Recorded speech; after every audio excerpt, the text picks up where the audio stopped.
Hello and welcome to the channel. My name is Carlos Diaz. I'm a artist here from the Los Angeles, California area. The video that I'm showing is a process of artwork that I did recently, and just a heads up for the video, it's not intended to be instructional. It's just purely entertainment, so it is going to be commercial free. I know a lot of people do appreciate just having visual stimulation going on without any interruption. So that's what my intention is with these videos. As well, I'm going to be joined by a friend of mine, Nabil. He is a photographer, videographer, artist here in the Los Angeles, California area as well. The conversation is just going to be casual. We're friends, and it's going to be one of those just kind of catching up conversations. But I wanted to have something to accompany the video of the process for the artwork. So kick back, relax, and hope you enjoy. Nabil, what's up, dude? How you been, man? I've been good. Good seeing you, Good. dude. You know, always staying busy, brother. That's right. That's right. That's what we got to do. What about yourself, bro? What's been you? It's been a little slow. It's the holiday season, so for me, it's been a little slow. But Okay. a couple gigs here and there. You know. Have you trying been to stay afloat? Have you been doing anything new with the jewelry? No, that's been slow too. Okay. Actually, yeah. Okay. It's a dope skill. Like, Man, it's a lost art, actually. it seems like it, dude. Yeah. It's really cool, man. I mean, for me, aside from the drawing and painting and stuff, Right. I love sculpting, dude. That's I one of mean, the just best, working dude. with clays is a Yeah. lot of fun, dude. I really enjoy Just that, getting man. your hands dirty. Oh, the best part, how did bro. you come up with the idea to do jewelry? So that's a trade passed down from pops. That's badass, dude. Yeah. So that's rare, so cool, 'cause brother. Not many people do that kind of work anymore. You know? You're the first that I've met, man. Yeah. That's awesome, dude. Thanks. Dude. So you was your Mongolian Yeah. by your culture. He was doing that. Was it handed down to him? No, he learned it when he came to the States. Oh, right on. Yeah. Right on. Yeah. So, I mean, there's a lot of history there, but I don't know if we want to talk about all that. Yeah, no, man. I mean, if you're open to it, it's just open conversation, brother. Sure, Now for we can sure. move on, man. Plenty of stuff to chat about. No, yeah. But I just dig it, man. I anything appreciate anything that. that's working with your hands, Art, yeah. it's man, it's so engaging, dude. It's so engaging, man. You lose yourself in it, right? You do. You really do. It's also can be therapeutic in a way. Oh my, You know, when you're in meditative, that absolutely. zone, yeah. When you're in that zone, it's like no one can bother you. No one. It's just you and whatever you're creating. Amazing. It's amazing, beautiful, dude. actually. You know, speaking of the zone, Yes. there is a zone that I have seen Mm-hmm. a creature experiencing that fascinated me, dude. Just like blew my mind. Mm-hmm. Just in contemplating what was going on. So check this out. So when I was in Italy, a friend of mine, my roommate, Ashish, his birthday was coming up, and he was like, hey man, I'm planning to go to the zoo for my birthday. Mm-hmm. And I'm not much of a sightseer, so the whole time I was in Italy and living out there, I didn't have much interest to go sightseeing. But he mentioned the zoo, and I want to say it was before COVID, or because I don't recall wearing masks. Anyway, it was a really quiet day. Okay. And I'm like, well, if you don't mind, dude, I'll join you, man. I'll go along, I'll tag along and stuff. And I'm like, it just sounded like man, that's cool to go over there, right? Yeah. In Italy, in Florence especially, and That's dope. and like, where'd you go? The zoo. The zoo. I know, right? That's a little wild. So anyway, the idea was cool. So we went, Definitely. and while we were there, one of the first animals that we saw, dude, there was this kind of like a longhorn sheep, and it was eyes wide open. So it wasn't like it was dozed off asleep or anything, right? So eyes wide open, and it was just in this posture, dude, like completely straight up. And it was just gazing at it must have been infinity, bro. Wow. I mean, this thing was just, if you didn't pay attention, you think it was a fake, like a stuffed animal, bro. I mean, it was completely still. No damn Zen master could ever get there, bro. No monk.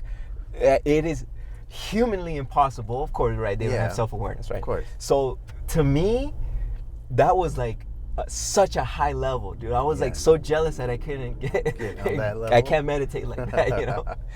But dude, this thing was just zoned out, bro. I mean, it was so cool just to see it there. And I tell the Shisha, I'm like, you see that dude? I'm like, that dude right there is in the zone, bro. In the zone. Yes. In the zone. It does not know the difference between it and a cloud and a star and a galaxy, and it is just there, man.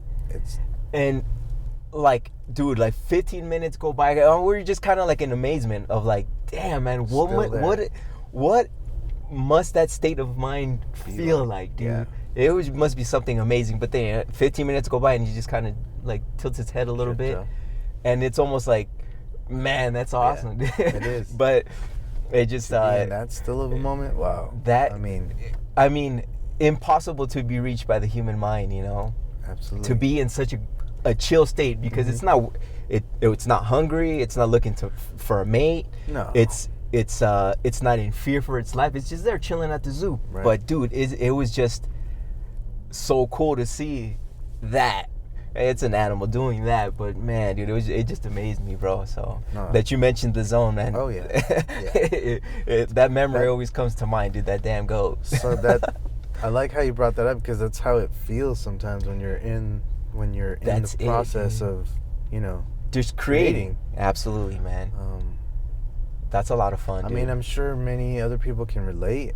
I would think. I would have to say so, man. I know everyone has their in their own way. Yeah, in their own. Absolutely. It's obviously not going to be like how I do or you do, you know. I'm sure. sure there's other. Yeah, man. Each individual human mind is always tossing in those curveballs of. Oh yeah, that always. dumb thing you did last week, right. And that dumb thing that's never gonna happen that you think might happen next week, right? For no damn reason. But hey, man, that's a human mind. So it's just chatter in the skull. That's it, man. You gotta keep fighting that fight. I really like what I'm seeing here. Thanks, man. So this. Muertos. Where I got the inspiration to do this from, I came across a website that has like royalty-free classic comics and comics from like the 1950s. Like they call them pre-code comics. Okay. Because right around 1954, I believe, like late 54, there was a big issue with some high-up politicians maybe were protesting that some of the horror comics, especially, they were like mad gory. Right. They're like super cool.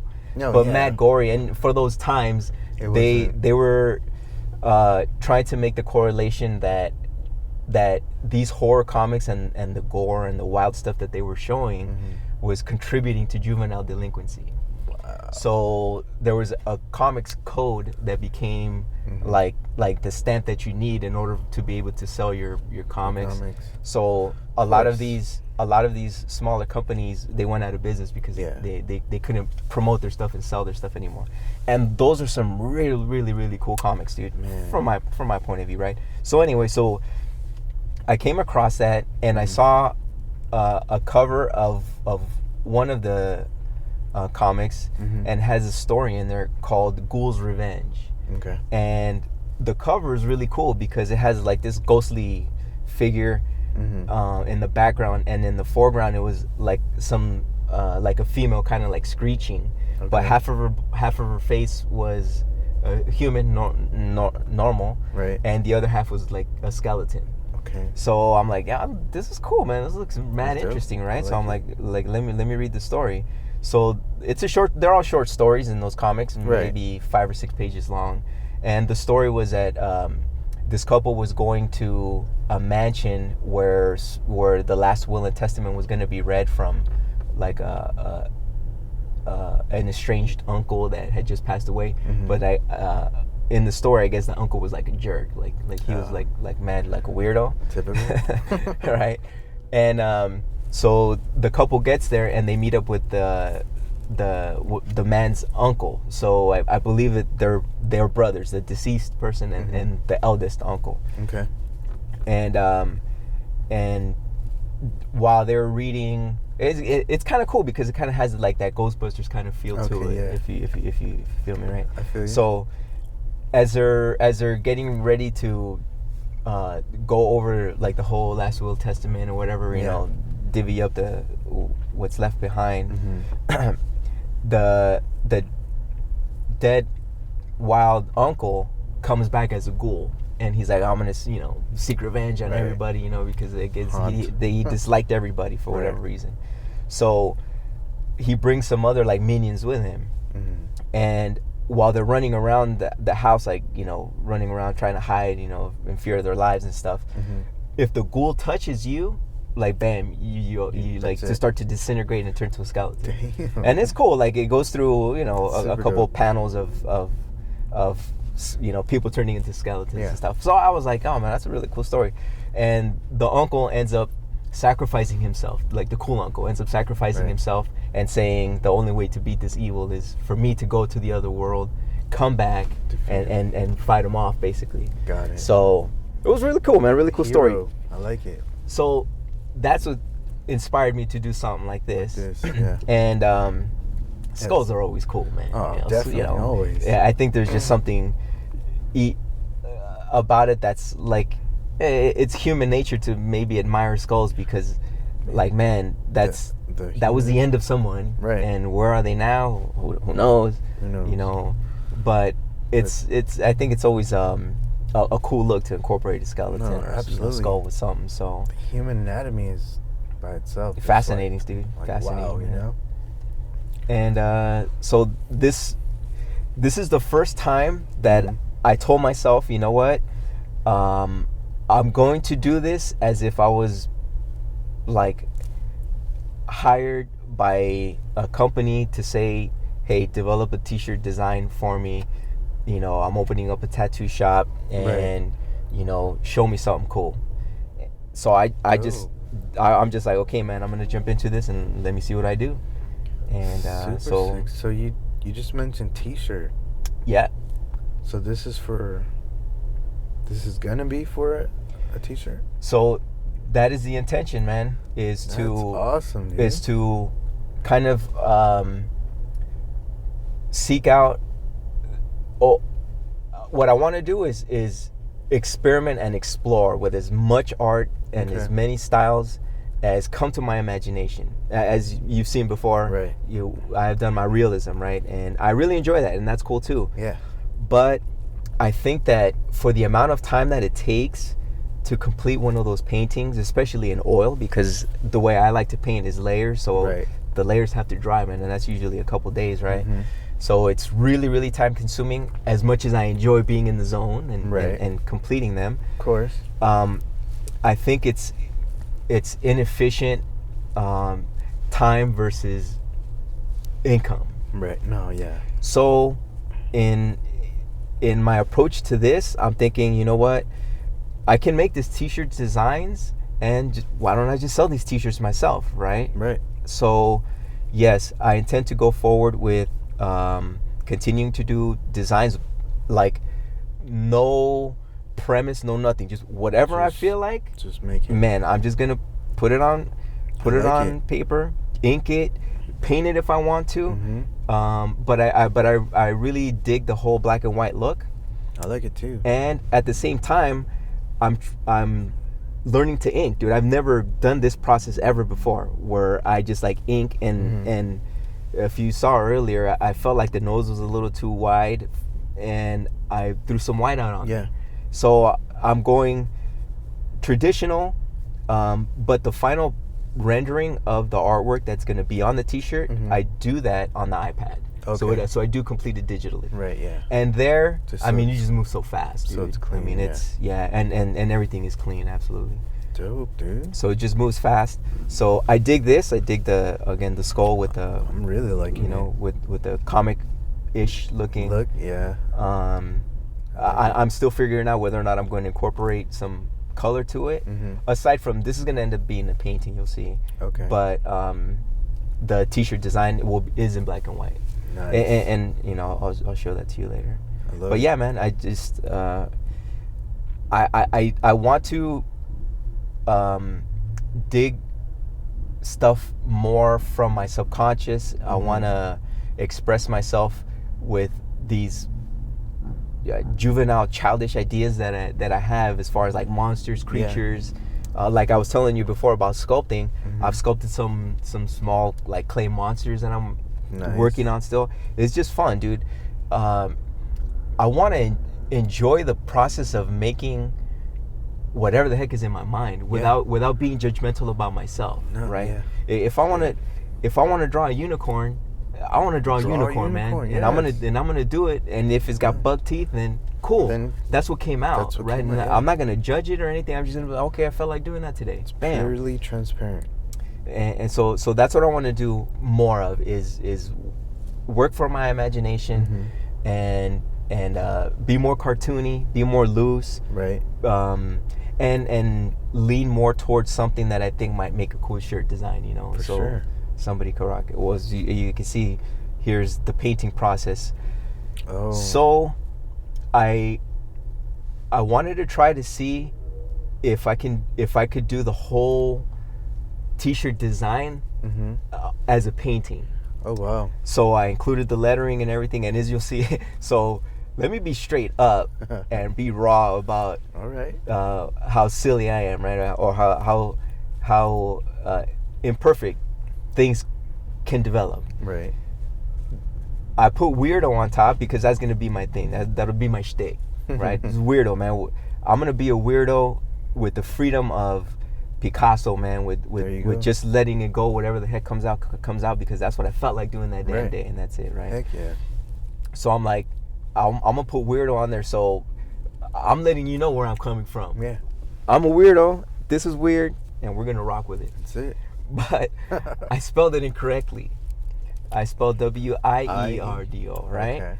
And then, because I'm examining, I always examine myself, dude. Yeah. And everything that I do and everything that comes out and however things come out. So I'm like examining myself and, man, why did I misspell it? Right. Not, hey, man, I misspelled that. I feel like a jackass. No. Why? Why did I misspell that? So then I kind of leaned toward the idea, you know what? That's even weirder. Yeah. Spelling weirdo weird.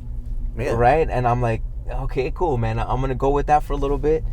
And then when I came to the t-shirt design, I'm like, you know what? I'm going to scratch that, man. I'm just going to go with the traditional, I'm going to spell it correctly, you know. But this here, it's spelled incorrectly because I was dyslexic. It just happened, man. I wasn't thinking, bro. I was just going. I was just like, you know what? Let me throw it. Maybe it was supposed to come out that way. Absolutely. Right? Absolutely it was, dude, because it got my mind thinking. Yeah. Like, hey, man, maybe that'd be a cool thing. And perhaps another one I do. Right. Another one down the line I do that way, you know, and it's like, cool. It came from... It could be your shtick. You know? Yeah. A little happy accident. I like it. But this is acrylic on a canvas panel.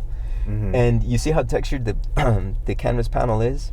Yeah, I was gonna say, did you? I do that intentionally. Well, I had done that intentionally. Right. I really dig being able to experience artwork differently from just seeing it on camera or seeing a picture of it. Right. Right. Because on my oil paintings, the realism ones, if you see them in person, it's different than just seeing a photo of them, because you can see the texture and you see how the light reflects and it's moving around, and it almost looks like it was done on a wall. Right, like traditional but modern graffiti or something. Right. And I really dig that. The only thing, it's a bit tricky having the paint stick to the white acrylic, because it leaves a glossy finish. At least this probably would have been a smarter idea for me to do it with gesso, because it has a little bit more grain. I was gonna ask. And then maybe sand it, give it a little tooth.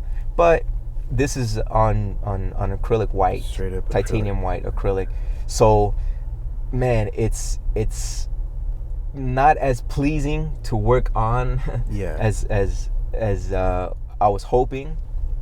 Hey, but look what gotta you roll learned with from it. it. Yeah, Right. absolutely, man. And that's the thing, right, man? I'm still the important all these thing. processes that I'm figuring out. Right. A lot of this stuff I'm doing it for the first time, dude. And I've been deep into art now since 2019, dude. And I'm like, man, I'm doing this for the first time, and I'm a couple years already into this little adventure of mine, you know. I love all the progress I've seen with your work. work. And I appreciate that, man. For just coming from not doing this to just this, jumping in, man. Man, it's been you got fun, your feet dude. wet real quick. I like that. It's been fun, man. Definitely. And as I was mentioning to you earlier, no excuses, man. No, none. You know, there's none. Technology is too advanced for me to be procrastinating about this, procrastinating about that.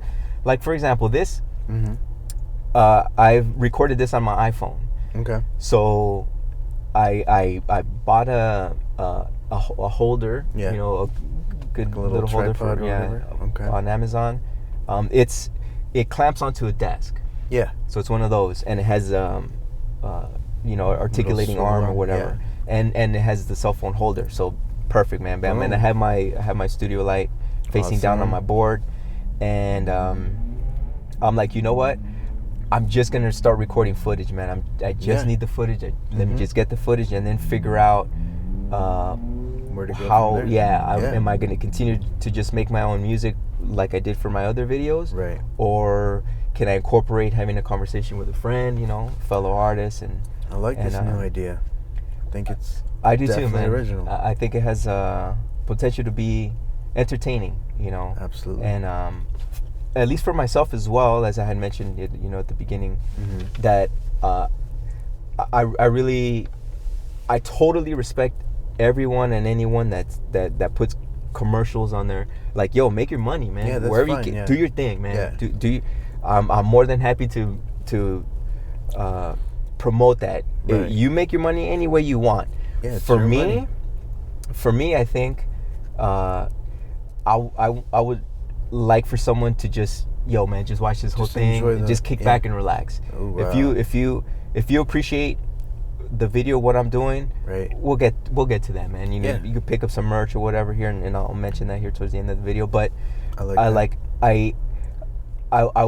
want the audience, whoever's watching, to know that they can just kick back and don't worry about smashing that skip. Right. Yeah. You know, just chill. Just chill. And enjoy it, because I'm gonna do this regardless, man. Yeah. You're just watching me being in the zone. That's it. It already happened. I already enjoyed it. Yeah. Here's a little piece if you care to enjoy. Show you some love, and hopefully y'all enjoy this too. Absolutely, I'm loving this blue.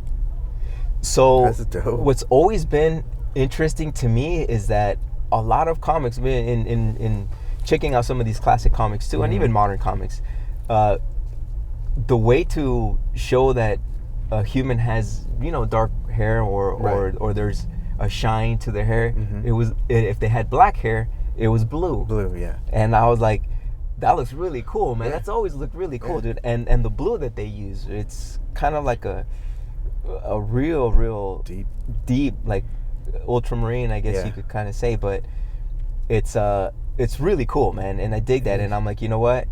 Let me just hook up homegirl right here with some. Yeah. You know, get her hair did. Good example of what you just said is Batman.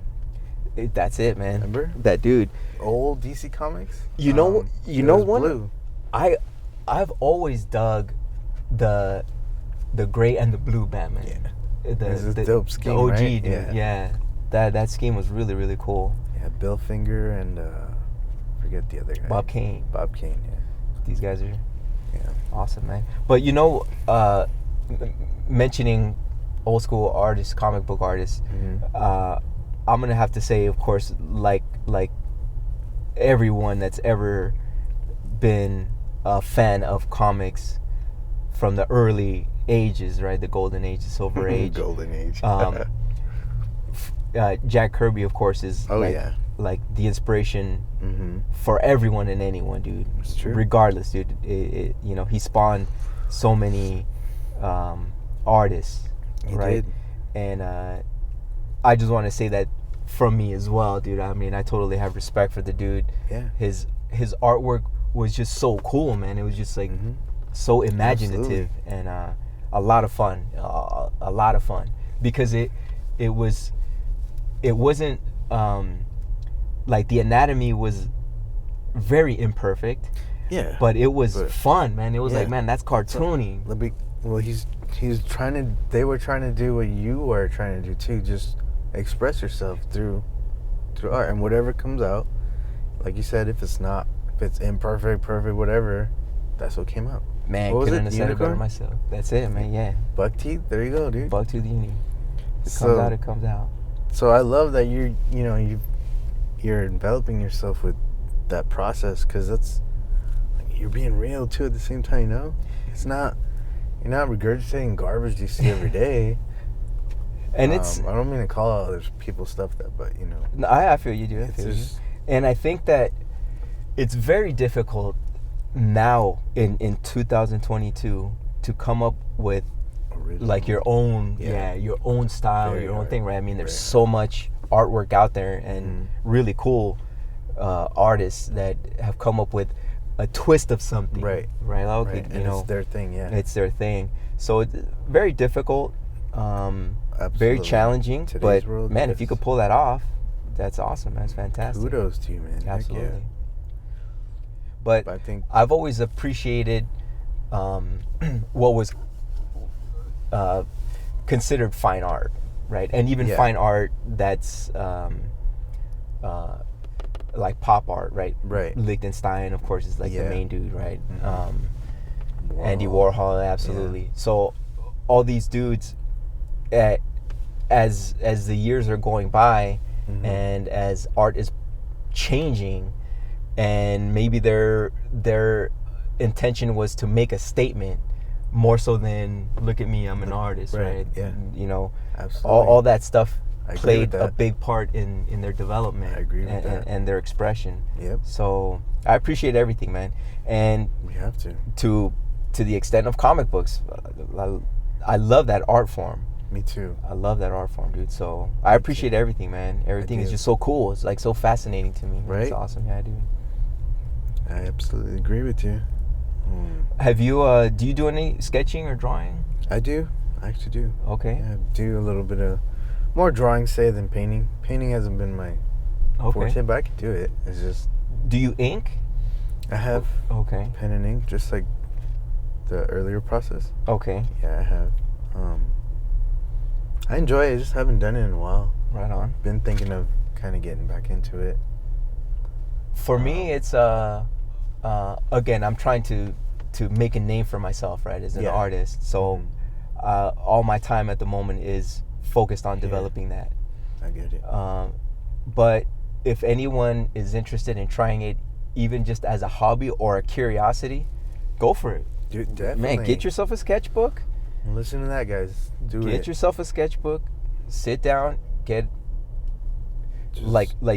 Just sit down and just start scribbling. Just let things come out. Practice your handwriting. Yeah, there you go. Start with the alphabet. Yeah. Something, man, just to get your mind going. Graffiti, whatever. Whatever it is. Yeah.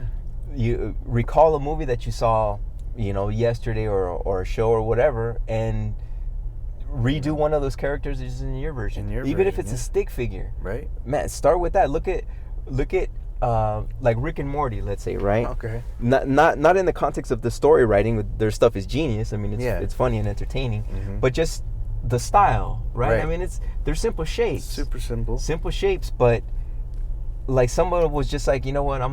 It goes with the whole, quirkiness of the show, of course, right? Of course. But just that, like, I think the intimidation of self-judgment holds a lot lot of people back, you know.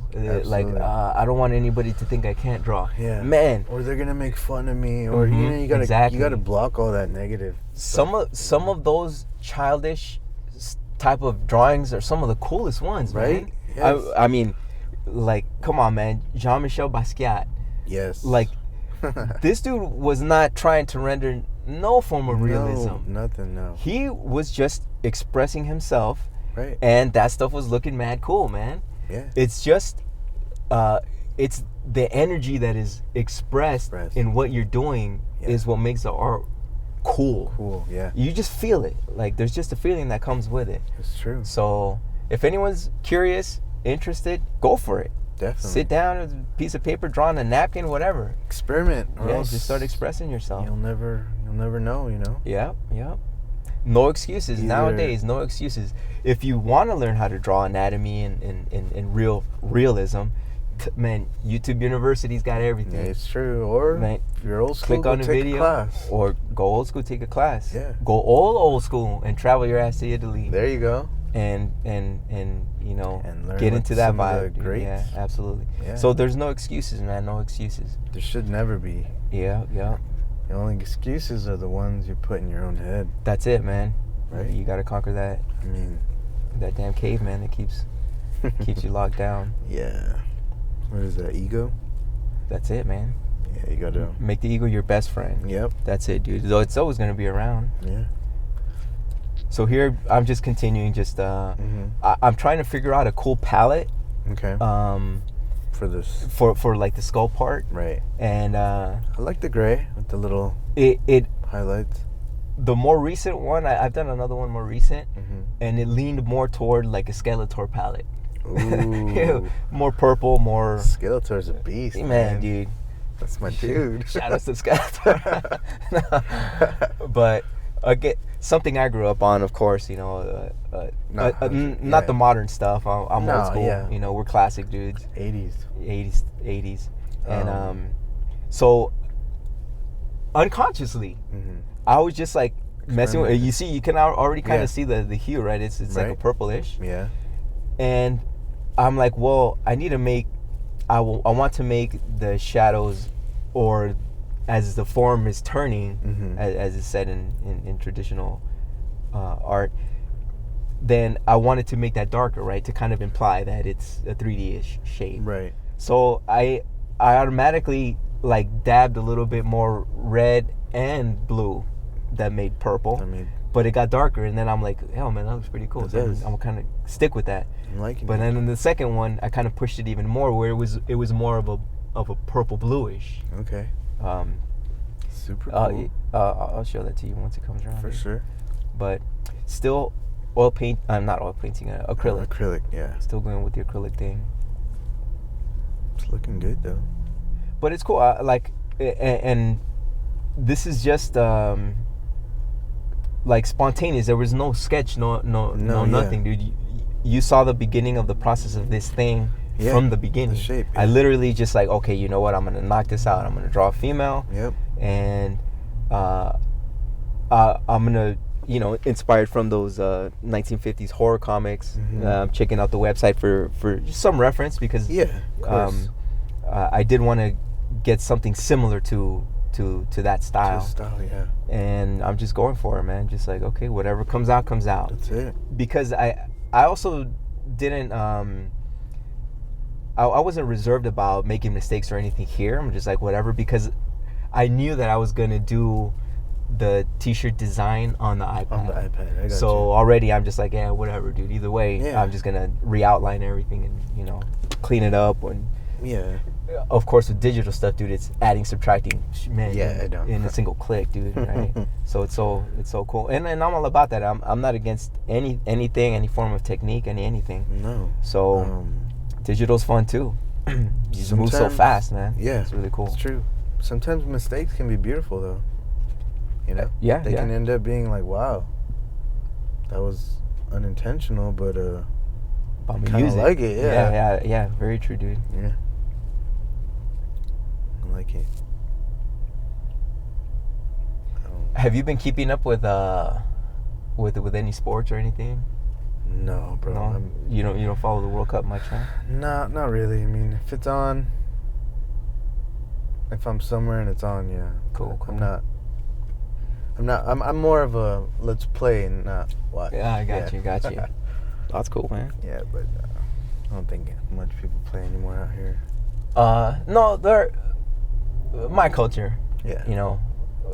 Latin American culture, I think. Yeah. wherever we are, bro. We're on the beach, we're in the desert, we're in a forest, play. and we're gonna find a ball, man. We're gonna start kicking that Heck thing yeah. around. That's dope. So, yeah. No, I play on Saturdays here in Oh yeah. in a league. Dope. We're on our winter break, which is kind of cool, but Okay. I enjoy it, dude. That's something. After coming back, being away from that sport for like 3 years or so, Yeah, it's been. I'm like, I got back into it, and I'm like, dude, I'm never again dropping it. Right? dropping it, dude. Yeah, I'm always gonna play ball till the last breath, man. Heck yeah, dude. It's another form of expression. It is, right? yeah. It's another art form. When I'm there, I'm thinking about, first of all, how cool it is. Yeah. And I just enjoy it, man. It's just fun running around. I've always enjoyed athletics and stuff, and outdoors. it's just playing in a game and executing a play just has such a nice feeling to it, That's man. true. It does. Man, a good touch. If it leads to a goal, even more so, dude. Even more, yeah. But just that sense of accomplishment, you know. Yep. And the way that the play unfolds, man, it's right. Especially if you play with a teammate that you're on the same wavelength, you know, like you're reading the play 2 steps ahead of the development of the actual physical play, right. And the other player knows where to move. So you've already led the ball in that direction. Then you make the adjustment. I mean, I love it, dude. It's like dancing, man. Yeah. It's like a dance, dude. It is. It's almost a form of telepathy in a way. Oh, man, dude. That's it, bro. Yeah. It's so true, man. So true. If more of us opened our mind like that, you'll start to notice how many things out there are like, wow, it'll blow your mind. 100%, dude. 100%, man. 100%. So, have you ever experienced deja vu or a precognitive dream? Plenty of times, dude. Have you ever had a precognitive dream or can recall? Plenty of times, but I'm trying to think. I have, dude. I know I have too. I'll just spit them out like in a heartbeat, dude. I mean, I whatever it was. I mean, that's what the only thing that I can think of that I can label it as. It was a precognitive dream. I mean, it's happened a couple times, dude. I've dug into that. Where you've experienced studying, it, studying the same day after you woke up. Yep. And it happened. Yeah. Keeping a dream journal. I did that for a little bit. That's good. If the human mind and what it can do, from my experience, it has always just fascinated me. I did get on this run of digging deep into lucid dreaming and the studies behind it, and it's always been fascinating. And there was a point, I think in somewhere around like 2017, late 2017, that I really started to dig up a lot of information on Carl Jung and the subconscious mind, because it's all tied together. Yeah. Right, dreams and the subconscious mind. It's just another reality. So once I started digging into that, I came across like there are tons of videos on YouTube. Came across a video for lucid dreaming and I found it very instructive. And I'm like, let me try, right? Let me see what this is all about. I found that with intention, and I'm basically echoing what most say, right? Most experts or most persons that are in this field say, right? With intention, you go into your dream or into sleep, rather. You fall asleep with the intention of waking up in a dream. Right. There's a high probability that you can land a lucid dream. And for me, when I first started really practicing, out of curiosity, right? I wanted to see what all that was about. I started doing it in the middle of the day, so I would take a nap like after I would come back from the gym. Right. And I would take a nap for an hour with that intention, right? I would just kind of lay down flat. Yeah. And just don't move. Start falling asleep with kind of telling myself a mantra, right? Okay, I'm relaxing. I'm gonna wake up in a dream. And one day, I I woke up in my dream, and I'm like recalling in my dream that I was asleep, right? Like my actual physical body was asleep, right? So I'm just like, oh, okay, this is cool. But if I'm dreaming, then this place isn't real. So what happened was I ended up waking up in my dream on a street in North Hollywood, where I knew like the back of my hand, because I worked down there for a couple years. Got it. And I'm like, okay, I know where I'm at. And I was standing on the sidewalk, and there was a tree right there on the sidewalk. And I told myself in my dream, I'm like, okay, so this is not real. This is a dream. Well, if this place isn't real, then I'm gonna walk through that tree. I don't know why I said that. It just came to my head, like, let me test this place, right? If I'm in the Matrix, let me see what's up, right? So the tree is there, and I walk to it, and I try to put like my torso through it, like through my left shoulder, and I couldn't, dude. Bounce back. Like I was hitting it, and I can physically feel the tree making contact with my body, dude. And I was like, nah, man. I'm like, how can I not walk through this tree if I'm in a dream? Like this is I'm supposed to be able to do whatever I want, right? At least that's just kind of like my naive thoughts at that time, right? Right. Yeah. And I tried it again, and boom, boom, boom. I was getting stuck. I couldn't go through the tree, man. And I'm like, wow, dude, this is a trip, man. That my mind, although I know I'm in a dream, my brain it created a physical space where I'm standing and I can feel the weight of my body on the concrete. Right. And I can't walk through this damn tree in my dream. And then I kind of see my brother driving up, making a left turn, and that kind of takes my attention toward that. Yeah. And then he pulls into a driveway, and then now I'm standing looking like at the length of the block. And then I just kind of see like my vision just kind of like zoom, tunnel vision, like in a tunnelish form, but zoom like an out zoom, and it totally distorted the vertigo effect. The view. Must have been something like that. Right? That's a good way to say it. So I experienced that, and I'm like, oh man, this is a trip. I'm like, but I'm dreaming. Like, why? Like, you know, is this supposed to be happening in my dream or whatever? And then I walked toward like behind like some like auto shop or something like that, and then it kind of faded away. But every time I've had a lucid dream, I can recall it even now, dude, like a memory, bro. I mean, it's vivid. I can recall it like a memory, and it's just fascinating, dude. It's fascinating, man. But yeah, amazing. I agree with you. I always like placed it in. When it happens, we're just in a different reality. You know, like, I mean, we can go deep into it, like your soul just exit and goes into another reality that's there, you know. For me, I respect that. For me, I really restrain myself from incorporating ideas. Me. As far as the soul or anything like that. Like, these are just ideas. That's cool, you know. Anyone wants to think that. Right. Okay, cool. You know, if it makes your life better, right, all the better for it. Very cool. For me, it's more fascinating that the human brain can do these kind of things. More so than what really is that place. Right. Because for sure it's all in the mind. As far as we know, K-N-O-W. As far as we know, everything is always all in the mind. Like people that experience like near-death experiences and these kind of things, every time I've read on that subject or heard interviews about that subject, to me, I'm like, that sounds like a lucid dream to me, man. It sounds like exactly what I've experienced with intention.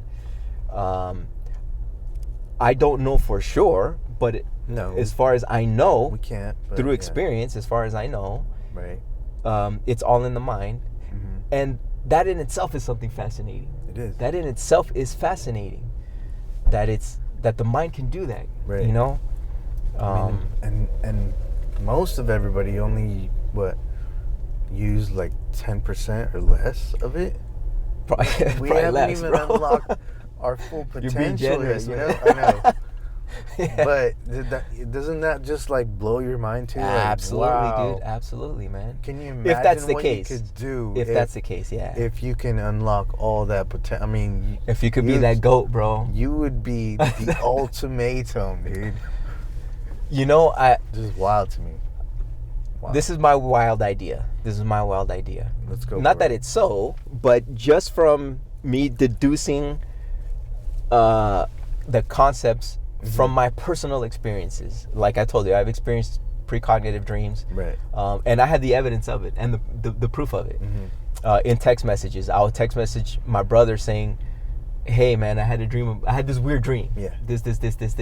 Boom, boom, boom. A couple days later, hey, man, that thing that you dreamt about happened in this way, and this is how it happened." Right.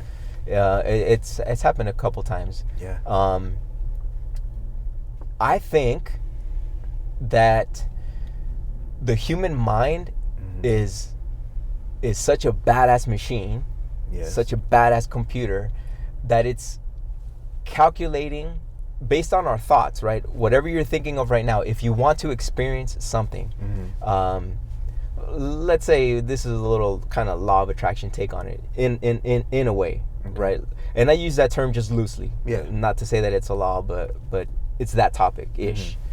So the thoughts that you're thinking right now, they're just going out, right? Like radio signals. Yeah. Okay, cool. Bam, it's going out. And those radio signals are being calculated by your mind. Right. And based on all other human consciousness, thoughts, and ideas, I mean, from here to 1,000 miles on the other side of the planet, those affect everything, right? We're all, let's say, the collective unconscious, right? We're all a part of this thinking thing that's planet Earth, of self-awareness beings that are humans. Okay, cool. So those thoughts are being calculated by your brain, like your own personal brain, right? They're being calculated to a possible outcome, because daily, minute by minute, second by second, things change, right? Absolutely. The atmosphere, the weather, personalities, attitudes, right? Emotions, everything has an effect, in my opinion.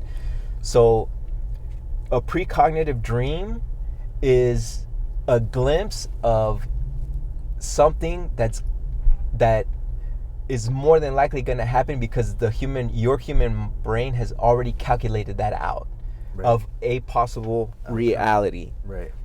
Not that there are multiple realities, but just to say that's a possible outcome.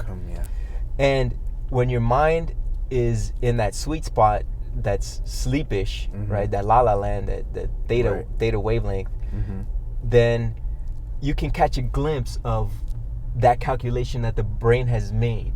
And the brain has made that calculation and it presented to you as a thought. And that thought is in your dream. Right. So none of my precognitive dreams have been exactly the way that I dreamt them. But somehow they ended up happening. Right.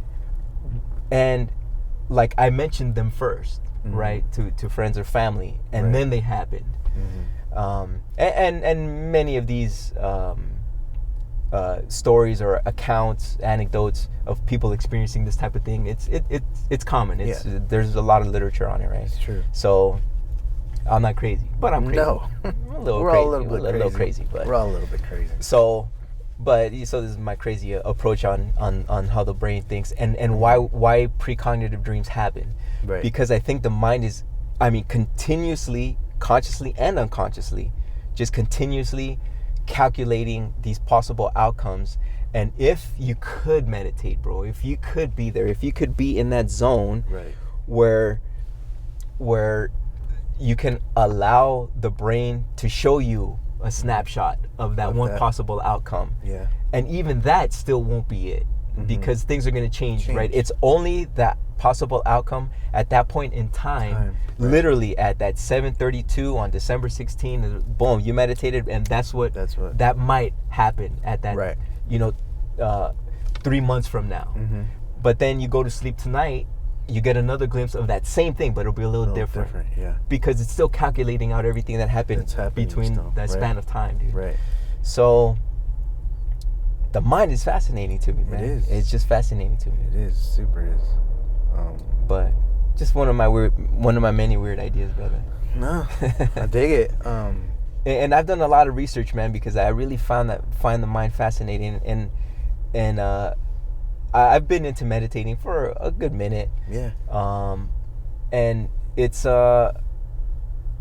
really good, obviously, if you're in a stressful environment. Absolutely. Daily, like your life or your job. Super unhealthy. Man, it's such a good payoff to just 15 minutes before you walk into your office, just sit in your car and just close your eyes and just try to think of nothing. What would it be if I thought of nothing? What would it be to think about nothing?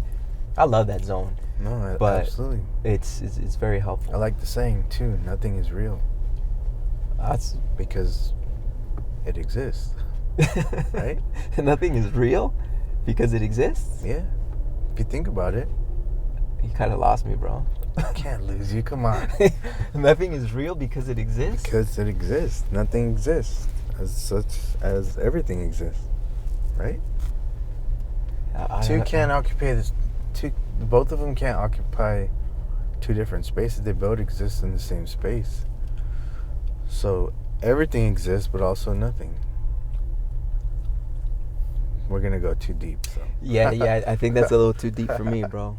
You see, and that's something about me. My perspective, I always ground myself continuously on physics. What am I really physically experiencing? I don't go beyond that. Right. I don't go beyond that. Because for me that holds no value. For me, my personal experience, it holds no value.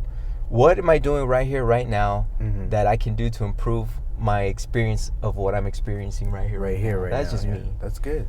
And that philosophy for me has worked extremely well. That's I don't let anything bother me. For me, even the concept of right and wrong, that concept to me it's a man-made idea. Right and wrong. In nature, there's no such thing, right? Yeah. You can't hate on the lion for eating a lamb. No, the lion's got to eat too. Part of its life, right? And I'm not gonna feel sorry for the lamb because it's just a part of nature. Yeah, things have to play out in a certain way for them. It's not like it was planned that way. It's just how it works. According to nature. Right. According to nature. Yeah. I'm 100% on board of having order. It has to be.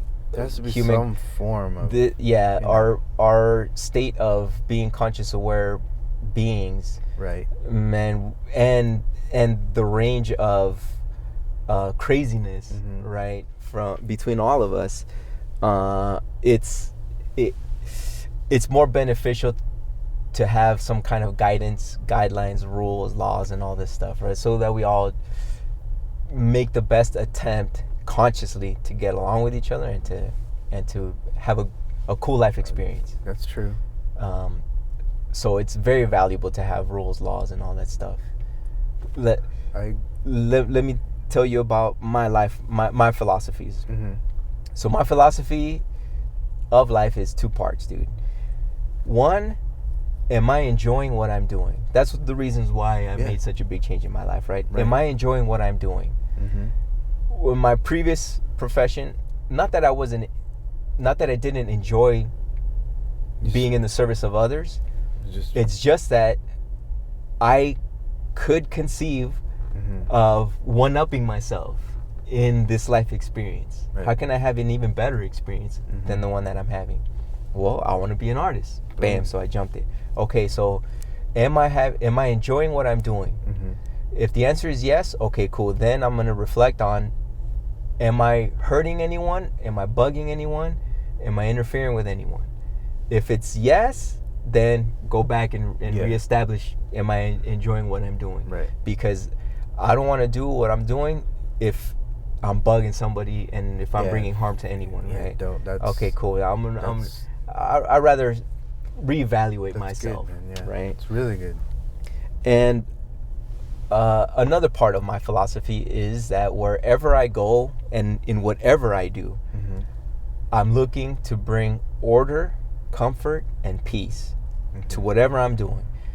I come from a military background, so I'm really organized in everything I do. In everything I do. I like seeing straight lines. Yeah. I'm really organized, but I'm really open-minded and loose too. I don't, like you mentioned before, like, an accident can turn into a cool idea or something like that. Right. That's totally I'm totally on board with that. So nothing disturbs me, but I prefer to have things in order. Right. And if I'm comfortable in my environment, I'm doing it right. Am I too cold? Am I too hot? Yeah. Okay, I'm gonna look to establish a level of comfort for myself. Balance. And I need to have peace. Yeah. I need to have peace. If that means me being by myself for a week out in the mountains somewhere, I'm gonna do that. Yeah. I'm gonna go out and I'm gonna do that. I do try to tell people the same. Just do you. Don't be too concerned about what everyone else is doing. Just kind of do what you like doing. It really takes you can get into that mentality, like you can change your whole life. Yeah, it really takes a big effort to do that. Yeah. I mean, society is the way it is, and social media, and one can get trapped into that. That's true. And some people really, they're just not passionate about anything, dude. They're just, okay, I'm going to work tomorrow. Yeah, cool. I clock in, I clock out. And I don't want anything to shake me off from that. In my previous job, dude, had different shifts. When I made the announcement that I was leaving a career, some of my former partners and coworkers, they were like, "Man, I can't believe you're doing that. I don't even like changing shifts." And I'm just like, "Wow, dude!" Man. Like you're like, "Man, you're afraid of the shadow. You're afraid of your shadow, bro." Like they're stuck, huh? They're like, "Man, I hate changing my shift, man, because I just feel like it throws everything off." And I'm just like, "Damn, dude, even that little thing disturbs you." Wow. So everyone experiences life differently. They do. And some people just have no passion for drive, a thing. Yeah, and that's just the makeup of who they are, It's true. I do always say, usually, that those kinds of people that go through things like that, they pretty much gave up. They just want a comfortable life where you work for someone, whatever it is, but you're not improving anything about yourself, though. I would agree, if somebody was chasing something, but there is a group of people that there are a handful of pockets of people in all cultures that they just hey, tell me what to do, then I'll do it. They need command. They just don't have a drive naturally too. Right. It's not a knock on them. It's just that's the makeup, right? That's just the makeup. But to those that gave up on a dream, that's a shame. That's a shame. It really is. And I say that from experience. I had given up on my dream at a point. I wanted to do music. I was involved in making music, playing in a band. And at that time when I was doing that, my mentality was like, well, this is just for fun because, man, what are the chances of me making it really, right? What a silly thing to say in reflecting, right? Reflecting back. Yeah. What a silly thing to say to me, but I didn't have any support, right? The persons that are successful, have been successful in the history of art, music, and in what I've read or heard through documentaries, they've always had some support from somebody telling them, yeah, man, you can do it. Even if it's a drunk friend. Doesn't matter. Yeah, man, go for it. But just that little boost of something drove them to success, dude. It's not yourself. Sometimes it's just that one person. Absolutely, man. Absolutely. So in reflecting, when I say I had a dream and I didn't chase it, at that time, I was like, as I've always been, self-driven. Yeah. But it wasn't enough for me to pull myself through to that, because time was passing. Yeah. And my peers were moving on, becoming career people, and I'm looking at myself like, am I being silly for chasing this, you know? And again, no support. It's just me, just rolling. Yeah. I gave up on that dream to become a clocking in and clocking out dude, you know? Gotcha. So after, right around like the summer of 2016 is when I started to reflect on where I was in my life, what I'm going to be in the future, and contemplating more on like, man, is this it? Like really, like, this is it? Like, man, how come there's a ton of people having a blast, or what I perceive to be a blast, touring the world, playing music, doing art, having shows around the world, you know, being successful artists. I don't know how their personal lives are, but I'm going to imagine that everybody's having a great time. That's just me, right? I'm going to imagine that everybody's having a great time. And I'm like, I know I could do that, man. Yeah. I know I could do that. I can accomplish everything that I've ever accomplished in my life. I've done it because I drove myself to do it, and I didn't doubt myself. Right. Those moments where I didn't succeed in accomplishing what at the moment I thought I wanted, I was in doubt, dude. Yeah. In reflecting, I knew, I was like, damn, I was not in the right mind to go and try out. Like, I went to go try out for the LA Galaxy soccer team once, years back. And in there, I didn't succeed because when I showed up, I'm like, damn, what are my chances? What are my chances? Right, again, I didn't have any positive reinforcement. I didn't have anybody like saying, you know what, go in here and just tear it up, man. Just go on a rampage and just give 100% and go. Do it. And man, I didn't even make it past the first day. Damn. And I wasn't sad about it or anything, because my consciousness, my state of mind was like, I kind of expected that. And in reflecting, I'm like, damn. Well, that's what happened. How silly, dude, right? To look back on that and be that's what killed it. Yeah.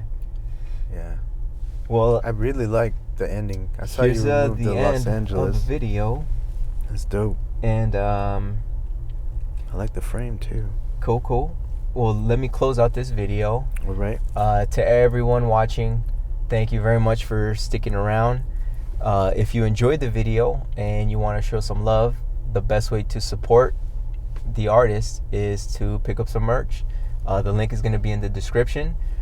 Pick up a t-shirt, uncle, yourself, aunt, cousin, whoever. If you want to show some love, greatly appreciated.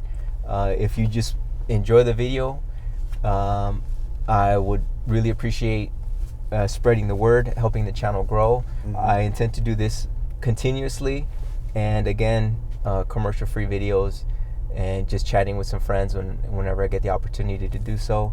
And my friend today, Nabil Khan, you are a photographer, artist, a videographer.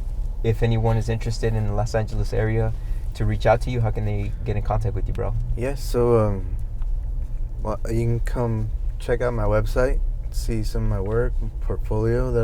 That'll be at khanfucious.com. So it's khanfucious.com. And you can also check out some new work. I'm on Vero now. So if you hit up Vero, just search at Khanfucious. Check me out there too, yo. And you're on Instagram? Oh, no longer on Instagram. No. Oh, okay, cool. No. I remember you like putting something on there that you were going to Vero, or that you hey, I'm now on Vero. Okay. What is that, dude? Let's just talk about that real quick. For sure. I think that is a platform for artists. Okay. That is where you go see actual art and not ads and gimmicks that you're seeing on the gram now or in Facebook or whatever. Okay.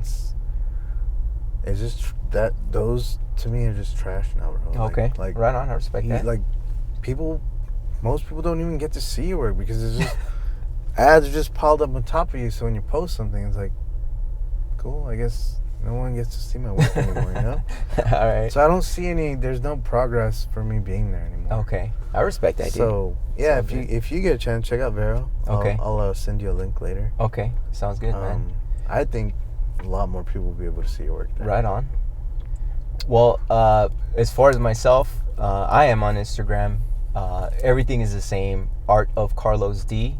And here, again, I'm going to continue to post some videos on YouTube and continue to release some more stuff for some cool t-shirts and merchandise, as well as staying available for commissions. If anyone is interested, feel free to reach me out on Instagram or email. Everything's going to be linked below. So thank you very much for your time. Thanks for listening, and take care and be kind.